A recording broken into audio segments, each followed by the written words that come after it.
আমি ওকে বলছি ওরা আসবে। আমি ওকে বলছি happy birthday to you, happy birthday to you. ও তো একাই মেজে যাচ্ছে। হ্যাপি বার্থডে, ভাড়া করে এনেছি তো, হ্যাপি বার্থডে টু ইউ। হ্যাঁ কাটবি না, আমি ভাড়া করে এনেছি তো পয়সা দিয়ে। আমি ভাবছি ওদের যে এরকম আমি ওরা আমি বলছি না একা একা চিল্লাচ্ছি না।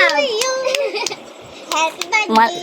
তাহলে তোমরা বুঝেই গেলে আমি ঠিক কতটা সারপ্রাইজ হলাম। লিটারেলি আমার কাছে কোনো ভাষা নেই, আমি কিভাবে বলবো ওদেরকে, কিভাবে থ্যাংক ইউ বলবো, আমি সত্যি বুঝতে পারছি না। ও খাবে খা, কিন্তু পেট খারাপ করলে কালকে সকালে। আই এম সো হ্যাপি, আমি সারপ্রাইজড হয়ে গেছি। এগুলো অসভ্যতা আমি করছি, দেখেছো? একটা জন্মদিনে আমি ভিডিওটা বানাচ্ছি, আমি একটু ইমোশনাল মানুষ, ওদের দেখে আমি ইমোশনাল হয়ে গেছি। ক্যালসিয়ামের জন্য আমরা এই বাবা ইস লেজি। জামা মামা খুলে এইগুলো সহ্য করতে হবে, কোনো ব্যাপার না। আরে ভাই কালকে কাজে যাবো। ও কালকে কাজে যাবা তো, নাটা হতে হচ্ছে। তুই কেন এসেছিস?